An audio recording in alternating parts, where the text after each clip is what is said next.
Nous avons bi Real terrain. D'abord, nous avons Real final là. Real final là samedi. Real faut mana kasoro amata final là. Nous avons dirigeant et supporter là. Oui, nous sommes au foyer. À Django là bas. Ba inula. Ba inula. Seri mabi. Événement bari wa mbulu. Le coup de mal final. Nous y avons là avec travail school. Final mais les bien. Enfin, préparation du monde de la finale. Car que nous faisons une badine pour que nous puissions Ah ok. Donc, dimanche à nous sommes bel et bien là. Nous sommes allés à un code du Ziboy. C'est le football moderne ne veut jouer tant que tu n'as pas de bon gardien. Il gagne que vous te gagnez. Parce que bon temps, soubassement et gardien rare. Et va sur le gardien pour le 600 et gardien tu as à peu près 70%. Parce que c'est ça, bon, dans un gardien, surtout aller en Ligue des Champions, l'équipe nous avons un très bon gardien et une très bonne défense. Donc nous avons équipe de avec mais à Bala fenêtre pas, parce que le gardien parce que nous avons avec 100 places en sababo. Nous avons fait bien nous avons fait le programme au programme c'est pour cela que nous gardien pour 5 ans. Maintenant, ça va. Mais il y a un gardien pour le foot et gardien au dernier final. À la barque, la problème, il faut fouetter un flot. Donc, tellement qu'il y a gardien au formule, il y a mais à Tiga, il faut qu'il y ait des gars. Donc, il y a des cahiers, ça, va trop demander à animal.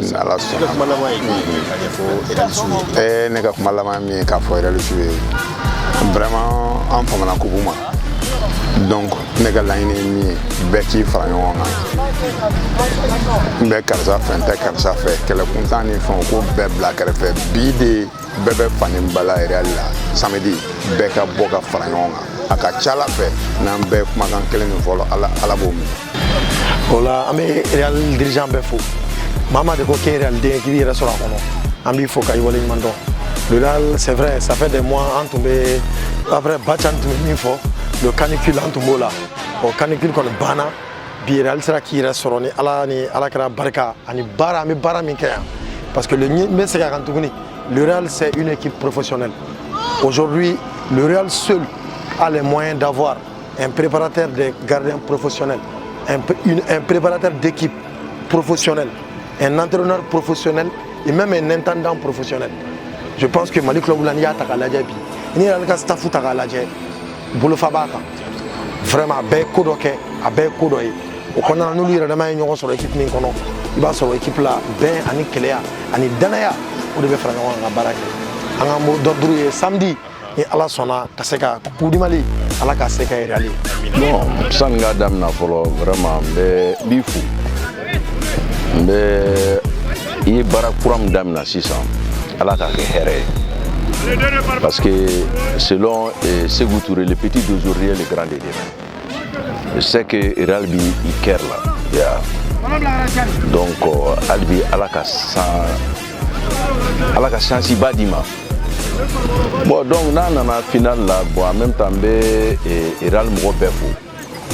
Kadam na ancien joueur là, katab la supporter là, nga fulu bébé. Parce qu'à un moment donné Ral est traversé du désert au bel ancien joueur dirigeant Mogosimi Itekadji donc pour soutenir l'équipe alhamdoulilah équipe Bora zone de turbulence parce qu'aujourd'hui championnat là nous sommes 7e ala ito akako fanala anana finale là coupe du Mali finale là où fait mbadi wa renya bala bi bébé dirigeant béa, supporter béa, ancien joueur béa, tout le monde est content. Moi je crois que ni ala sona fetibe dia kosobe ni ala sona ambi ni kupu kile ni ambata ama ini ala fe a 7 ans yede na sebe ala ikadama ama ini ala fe ala ka do angartigela bon no bora infana donc me mun fana fo moye parce que sport est fin d'oeil, doit gagner, doit perdre. Ni moi on gagne na, vraiment tegere bofo outiki. Moi ma gagne tegere bofo outiki. Donc fêtini 61e coupe du Mali de l'eau. Donc avec mon baudéana, nous anga et chef de l'État, avec yana, avec le ministre, avec toute personnalité yana, avec FIFA moyana, avec Kafu moyana. Il faut que vraiment anga ira nyala farafina pour Europe kafoko Mali dugumie Mali mbuka jamana fait. Mali dugumie en soudelendo. Donc mun ka gelenema fair play, o de ka gelenema. Jabi bon donc on be insister au camp kosobe violence main parce que no kera 600 ambe malo asola donc on maini ala te maini ala anakira fa ala ka finale ala ka ni maintenir vraiment on est ensemble mais nga suyo ko ni muye nyala mo te denta ka bosi yera la ala ka kufudo real e fena vraiment o de tu be molo ka fa bon ne be muini ancien joueur fait vraiment ou ka fara ɲɔgɔn kan parce que kɔnɔ jɛlen o de bɛ bi fɔ vraiment parce que u bɛ yɔrɔ min na ni ko ancien joueur u tɛna contrat signé tuguni koyi olu ta banna o donc maintenant olu de kan ka ɲɔgɔn minɛ k'u ŋaniya kɛ kelen ye ka ko to ɲɔgɔn ta la pour que denmisɛnninw ninnu filɛ cogoya min na olu bɛ se ka exemple ta ancien joueur kan vraiment ça c'est très important parce que l'union fait la force division na a tɛ se ka fosi sɔrɔ o la.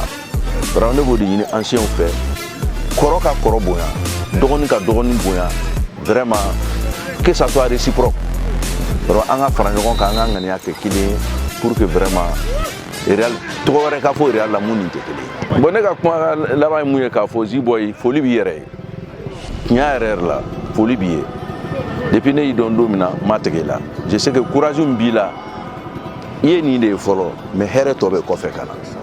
Donc en tout cas, moi je suis à votre entière disposition. Ma porte est ouverte pour vous recevoir à tout moment. Vraiment, ni Allah mon appui, ni Allah sera, je le ferai. Merci.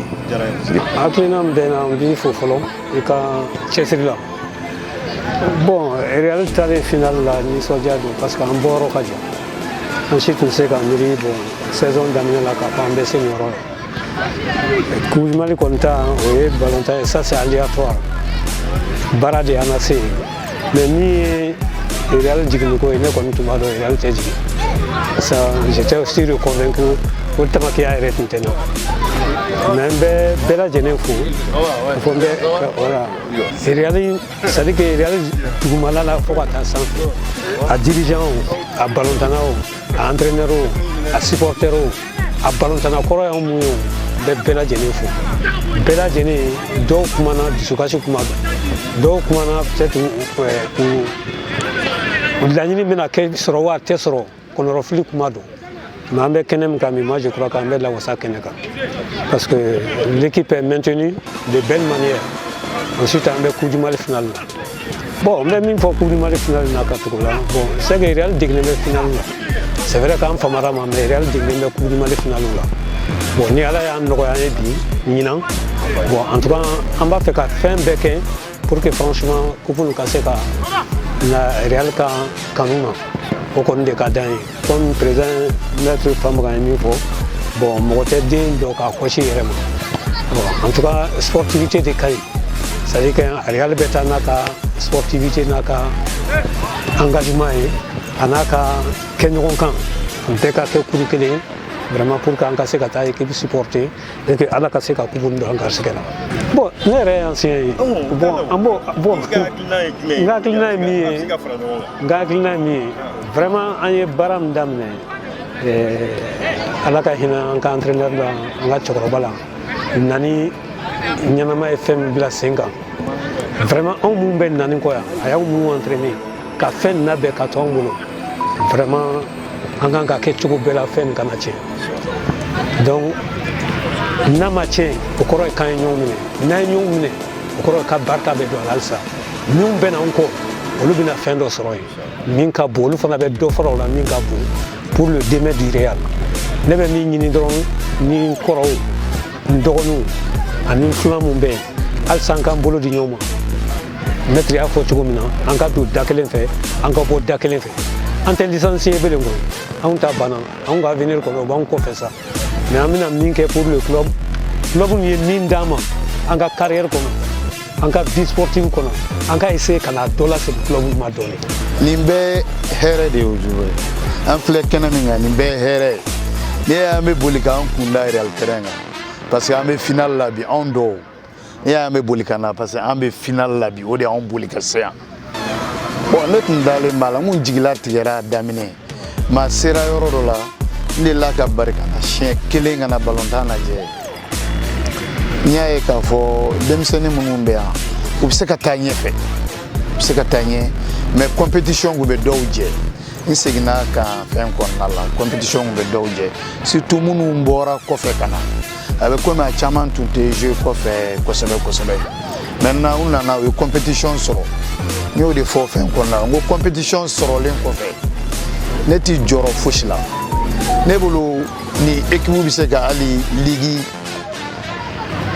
entamer sa o ye ne ka jate ne ye min ye parce que balinana minnu b'a la balinana kɔrɔ dɔw b'a la minnu jouera kɔfɛ qui ont joué au plus haut niveau donc u nana compétition nalen kɔfɛ n y'a fɔ n ka gɛrɛn na n ko Real bɛ match 4 5 kɛ u tɛ bati parce que compétition nana donc n dara équipe la bon an tun bi de tun b'an jɛ sisan bi bɛ ka na Herba nana Kofiya yɛrɛ sɔrɔ mɔgɔ dɔw y'u yɛrɛ sɔrɔ a kɔnɔ donc n'olu y'u yɛrɛ sɔrɔ ni bi bɛ don dɔrɔn balontan bɛ diya donc ne jɔrɔlen tɛ quoi ne ka kumakan fɔlɔ ye kuma laban min bɛ ne bolo ka fɔ o ye d'abord balonana kɔrɔw komi n dɔgɔnin ye min fɔ Isa ye min fɔ an tɛ segin ka na balonana tuguni koyi denmisɛnninya la nin tun bɛ fɔ anw ye Usmanu tun b'a fɔ Zayiru tun b'a fɔ mɔgɔ caman tun b'a fɔ k'a fɔ vieux a ye kɛlɛ dabila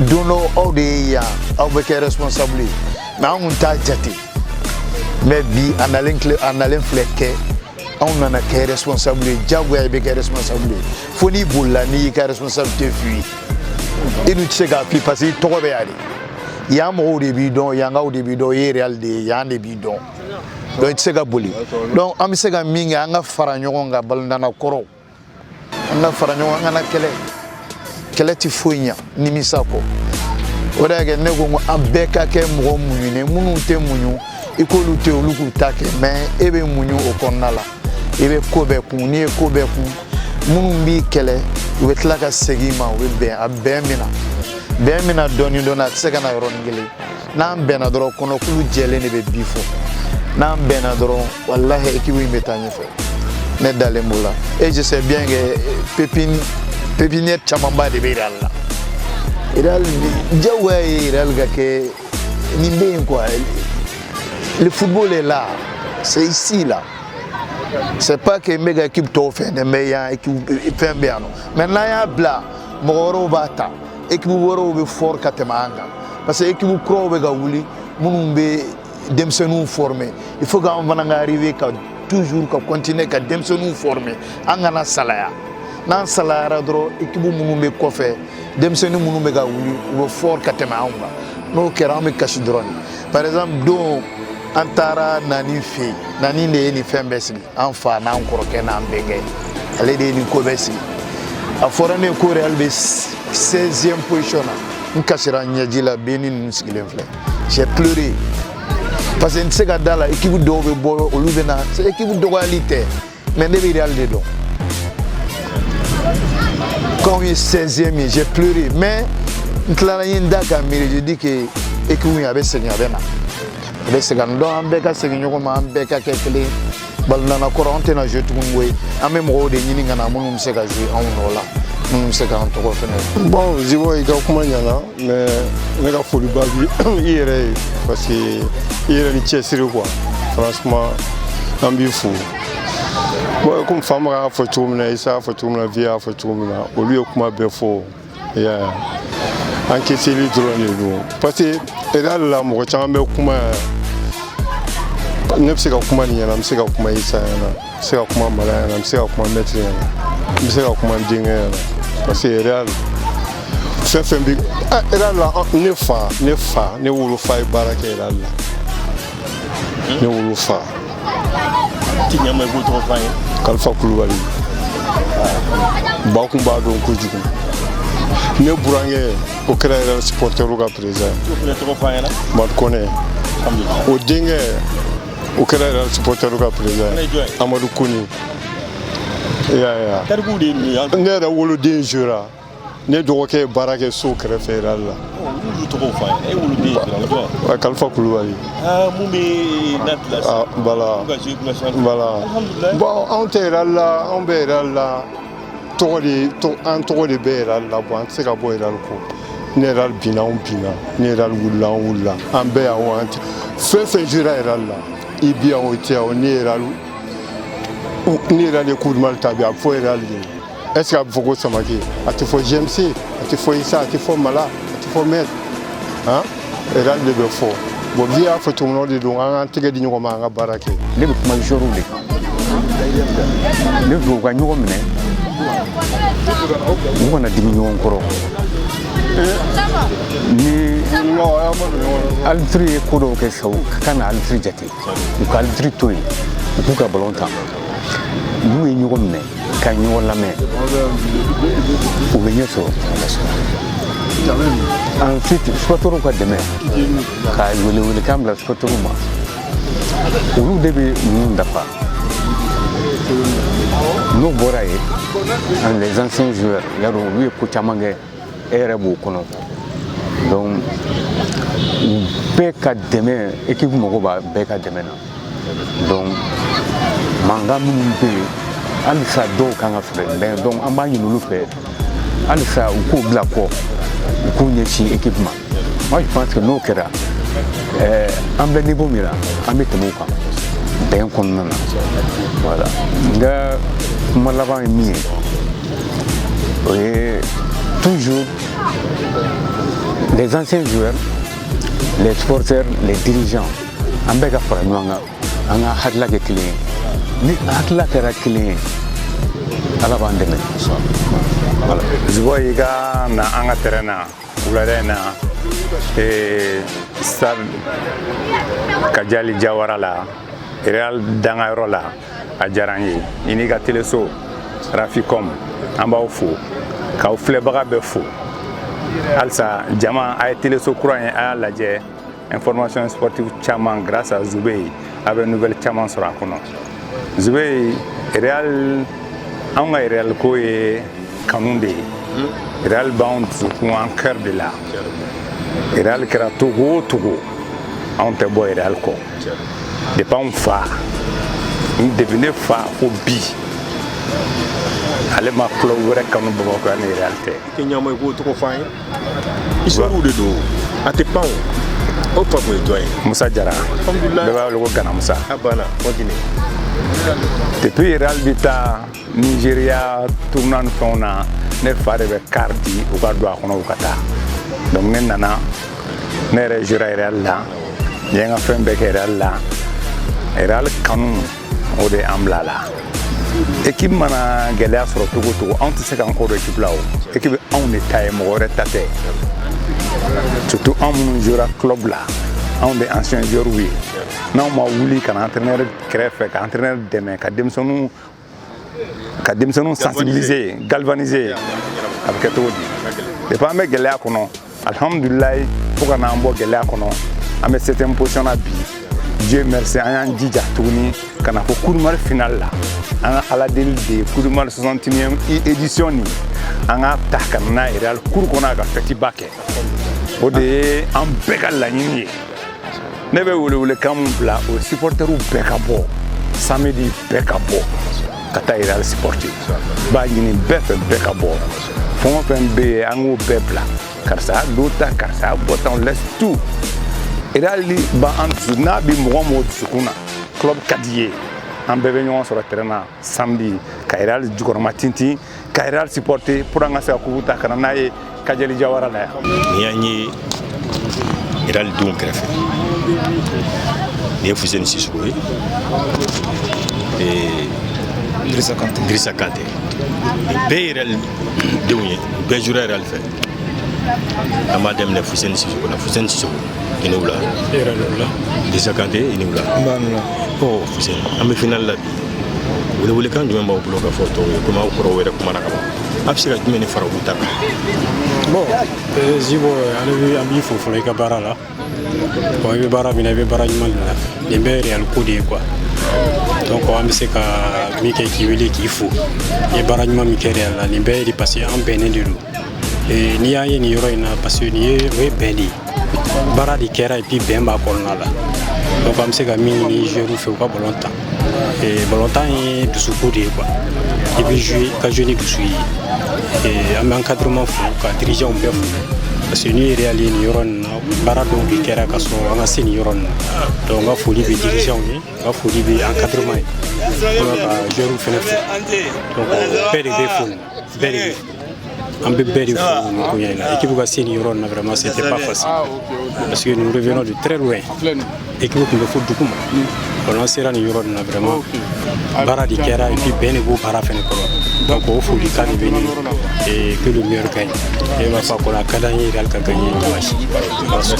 Merci beaucoup foli kan min bɛ ne bolo bi k'a lase Real joueurs yɛrɛ ma fɔlɔ vraiment u ye baara dɔ kɛ baara min kun famana ka kɛ u ye erreur kɛ au départ aujourd'hui ils sont arrivés en finale vraiment ne bɛ joueurs fo ye fɔlɔ ko mɔgɔ i binni man jugu ni i binna wuli donc je vois que u wulila ils se sont réveillés vraiment moi ça m'a fait du grand plaisir sinon ne tun tɛ sunɔgɔ depuis Niamey on était 10e ou bien 9e 19e vraiment ça m'a beaucoup touché. Mais aujourd'hui, Dieu merci pour la grâce de Dieu, le Real est en finale de la Coupe du Mali. Ça veut dire que la Coupe africaine sur Nyalana. À ma banfolo mais à sur Nyalana. Donc même il faut qu'à vraiment dirigeant et le joueur au cro, vraiment on peut donner au moins une grande force à cette équipe qui est très jeune, très dynamique, vraiment. Il y a le club Badi, il y a le Mangatoni Kofé. Donc, on a fait je crois que tout le monde veut faire la mais pendant un moment, je crois qu'on était en difficulté, c'est vrai. Ça fait partie du football. Pendant longtemps, on va là quoi. On a traversé un moment difficile. Donc, moi je pense que on va faire maintenant. À ma balne là quoi. On va entrer dans le restaurant final. Donc, on objectif pour prendre la coupe. C'est tout. Inch'Allah. C'est quand même un talent final là. Par contre, on va en quoi. Inch'Allah. On va faire là. Je veux un bif au Kosovo. Bi Barakanyoron Fou. Et je te souhaite bon vent. C'est vrai que ça n'a pas été facile. Au début, on a passé vraiment des nuits blanches. Il s'est passé beaucoup de choses. Il y en a qui nous ont même entourés, vivants. On ne s'est pas découragé. On n'a pas baissé les bras. On a travaillé. Et aujourd'hui, on est à la finale de la Coupe du Mali. Bon, on a dit aux enfants, Coupe du Mali finale, ce n'est pas tous les jours. Ça fait depuis 2010, l'Iran n'a pas joué une finale de la Coupe du Mali. Donc c'est une chance aujourd'hui pour eux de soulever cette coupe. Bon, vous savez, une coupe, ça ne se joue pas, ça se gagne. On les a préparés mentalement, financièrement, même au niveau de l'infirmerie, donc on a vraiment organisé, les dirigeants ont mis les paquets pour motiver les joueurs. Voilà. Vous savez, une équipe c'est un ensemble. Hein? C'est la solidarité. Jamakulu, Djalin et Pivot. Balontante, Balontana au droit. Les supporters ou Farla, Balontana au dirigeants ou Kafarouka. Même les jardiniers du terrain, ils coupent les gazons. nin bɛɛ ka contribution bɛ équipe gagnée là quoi. Donc an mago bɛ supporters là vraiment de venir soutenir l'équipe pour gagner vraiment cette finale. Voilà. Et moi j'ai pris cette coupe étant joueur. Je vais aussi prendre étant directeur sportif. Amin. On est supporter ou on est réel là depuis en fait. On a toujours eu ballon tala en vrai nana. Yamé. Les Zimbo et ka ballon tan quand il y a faut kata là. Il est parmi les supporters quoi réel là. Mais bibina réel nana na trop mina. Ni yo jate mina coup du Mali là. On a remarqué que dans le effet du Mali fait demi-finale, il faut finir en bout. Au Madrid Caporo. Il y a famille. Il y a mais réel ni Jelibaka Mati. Ah, Mati Dumano. Il y a mais mena Wuchi hôtel. Il y a un retard pour le moment championnat là. Car Mati Nani joué sans défaite. Championnat la sur le Real. Lio Tchatem Nebado, on est par Mercy Mikekana. Yam, un équipe Mouchi Kana finale. Yam, ma finale Beja. Mais on a bien fort pour le Real. Vous voulez quand même da supporter Ruka. Yam, Real supporter Bekabo. Aïe, la béton, forme de supporter Bekabo. Bekata traîne. Kata. Il y a une équipe supportée, Djelbichou, Real Chou, Bekatika équipe supportée, à Mati Beja, Mangata, la Fouitala, avec Erane Badena, que les Tala, on Real Chou n'a pas pu baisser. Bon, faut Djelbichou. Championnat d'amener. Pour Mangaton, on a en difficulté à Mangaton, en regard dans Aton. Pour la nouvelle Mangan, ça Mangantan fait un tour. Mais championnat de la mort commence à point sur le championnat de Londres. On a fait un autre samedi. On a fait un match en gagne. On a fait un match en gagne. On a fait un match en gagne. On a fait un match en gagne. On a fait un match en gagne.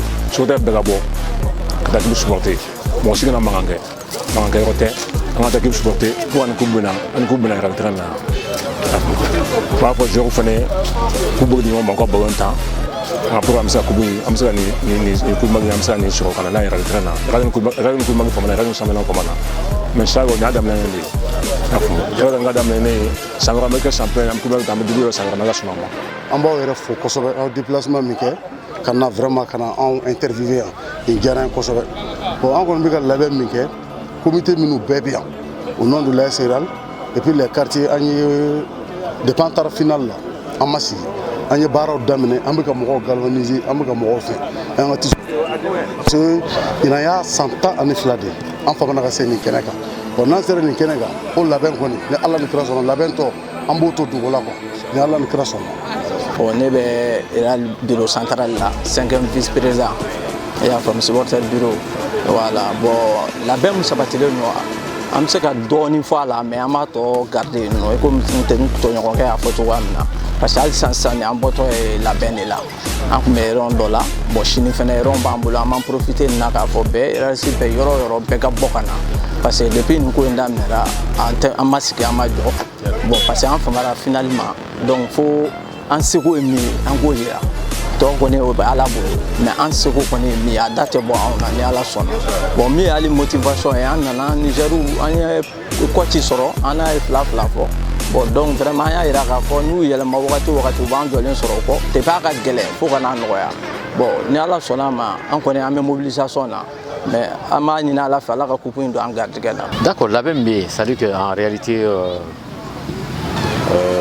les équipes de moment je pense que on est dynamique donc installé qu'à gagner donc aujourd'hui il baram blas 5 ans avec au barak la seule différence aujourd'hui c'est que un coup de Mali final quand samedi bon au barat déjà sur le c'est vrai sur le terrain il faut beaucoup parler aux joueurs sur le plan pour haklu fragon pour que y quelqu'un qui pour que il reste ka boss il reste au championnat journal pour ce que quelqu'un pour que final c'est ka no ambulo Je pense qu'il y a un mot au barrage là. Non, parce que c'est vrai que en madame le donc ma femme, mais je pense qu'au fur et à mesure, moi, c'est ma femme qui une fois qu'il y a confiance dit qu'en match là, il y a confiance méritée. C'est-à-dire qu'il y a Real Darila qui a joué match là, il faudrait qu'il mérité. Je rouba donc réellement. J'étais clair avec tout le monde. Et que vous faites toute l'heure que vous donc peut-être il y a deux jours de match là, il y a un match d'Amelin ou bas d'Amelin, on ne sait jamais comme samedi massif. Mais toujours est-il que il y a une titularisation et les joueurs le savent très très bien. C'est pour cette raison que quelqu'un pour qu'il y ait boire parce que ni boire, je sais pas que titulaire bien ou le donc ni boire qu'on a à quatre glins, il a cette place sur le bon, mais c'est comme il faut. Il a l'ancien joueur au de folie tout le temps. On est réellement pour coffrer ou avec boula ou avec nous demain. Parce que il m'a n'attendant, il a l'équipe il a le détail. Donc, c'est comme il faut pour accompagner ou avec nous demain. Mais il a les sens ou les sens. Après finale 12, j'espère que Bémé va beaucoup se faire à la finale na Wakibu supporter. Bon, un match na ben comme un match to la ben to na. Objectif fin que nous on finale bon dans le wata ka bon temps à gagner ka kubuta. Donc la ben to wora fo tala o aklina en ko. Mangala ba membolo finale ko ina. Kanyeshi ntonyo ni supporter mo bega bo angata je peux dire Coupe du Mali fête nationale de quoi angata kulunge et que amala deli ala ka fête jan on a quoi oh on a ma do ça on a ni so ça sera cool oh le gars mon mambulo ça il a ni supporter ni gens bela jeli samedi on est sport akara fo mo gore bega franjonga tay kun supporter grandement Real Winning Kala, Fanning Kala, supporter les Kédron, c'est le Mali qui gagne.